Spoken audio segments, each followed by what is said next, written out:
Welcome back. Before we take a look at the day's business news, let's take a look at the stock indices across the GCC.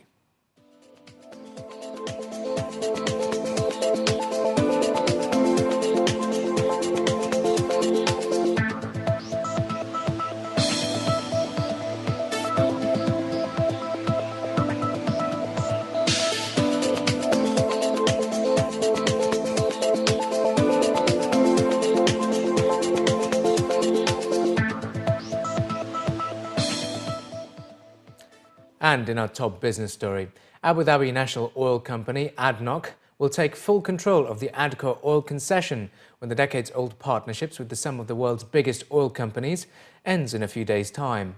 ADNOC currently holds a 60% controlling stake in ADCO, while ExxonMobil, Royal Dutch Shell, Total and BP each hold 9.5% stakes.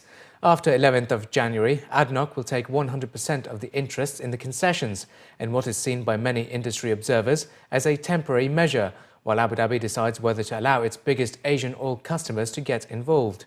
The Western oil majors are among the bidders for the right to help ADNOC run the fields for decades to come, but they're facing competition from Asian companies who are keen to take equity in fields that mostly supply to Asia. Abu Dhabi has not yet decided whether to keep the Western companies that have detailed technical knowledge of the fields or allow in Asian oil customers eager to secure equity stakes. According to local reports, while it deliberates over who will help run the fields in the long term, ADNOC will run them alone. Abu Dhabi signed the 75-year agreements with Western oil companies in January 1939. The government acquired a 60% share in the early 1970s, and Abu Dhabi Company for Onshore Oil Operations was formed in 1978. Collectively, the ADCO fields produce around 1.5 million barrels a day, with most of the output coming from 5 fields. As more people have money to spend and the local economy continues to grow, consumer expenditure in the UAE is expected to top 766 billion dirhams this year, up by 7% from 2013. That's according to Euromonitor International, a London-based market intelligence firm. The forecast expenditure for 2014 will account for 58% of the UAE's gross domestic product for 2011, which was estimated at $360 billion.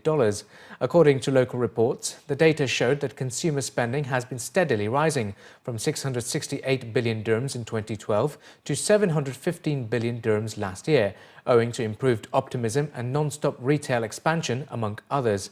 As of 2012, Dubai represented more than half of the total consumer spend in the country. Additionally, a report by Nielsen showed that overall consumer optimism within the Middle East region held steady in the third quarter of 2013, with Egypt reporting the biggest three-month jump of 6 index points to reach 83, UAE rising by 4 points to 111, and South Africa moving up 3 points to 84. UAE consumers this year are expected to spend 37 billion dirhams out of their pockets on hotels and catering, 17 billion dirhams on leisure and recreation, 12 billion dirhams on health goods and medical services, and the biggest chunk, 316 billion dirhams on housing.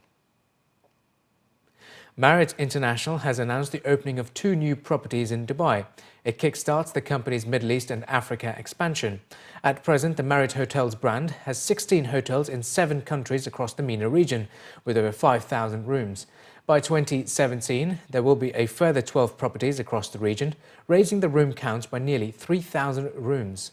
The 2 properties in Al Jaddaf carry the company's signature brand, Marriott Hotels, as well as its upscale serviced apartments brand, Marriott Executive Apartments.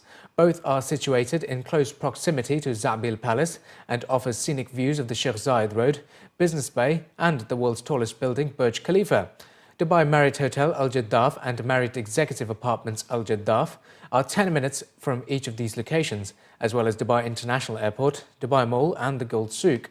According to company officials, this is an exciting time for Marriott International to start of the year, with the opening of 2 properties in Dubai, which are in line with the Emirates' projected industry growth over the next few years, leading up to Expo 2020.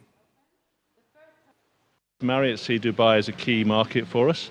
Opening the Marriott Al Jaddaf Hotel and Marriott Executive Apartments at Al Jaddaf bring the number of properties for Marriott to 10 in the city. We have more projects on the way, and as you say, the award of the Expo 2020 to Dubai means that Dubai will continue to be a major hub for business and social travel for the coming years.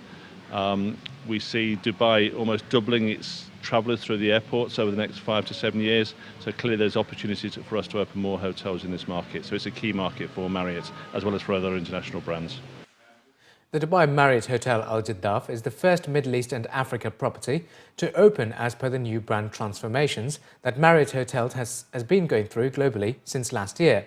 It has 352 rooms designed for functionality and leisure with state-of-the-art technology across 8 floors, as well as 14 meeting rooms and 7 food and beverage outlets. While the Marriott Executive Apartments Dubai Al Jaddaf is the brand's 6th property in the region. It has 128 fully furnished apartments, promising ambiance and privacy of a home away from home. Well, we've tried to make the Marriott brand more contemporary and more appropriate for our Gen X and Gen Y customers. So there's a number of changes in the Marriott brand. We've modernised the iconic M, so it's still an M, but it's much more contemporary and more appropriate for today. We've introduced a number of changes inside the hotels. So we have the Great Room, which is much more appealing to our customers who want social and business and sort of merging those two things together. Our outlets are more iconic. Our room and our facilities are more appropriate to the modern traveller. We're running a campaign called travelbrilliantly.com, which is encouraging our customers to get more involved in how we develop the Marriott brand. We're introducing initiatives such as mobile check-ins, and we're just trying to make ourselves more appropriate to the modern contemporary business and social traveller.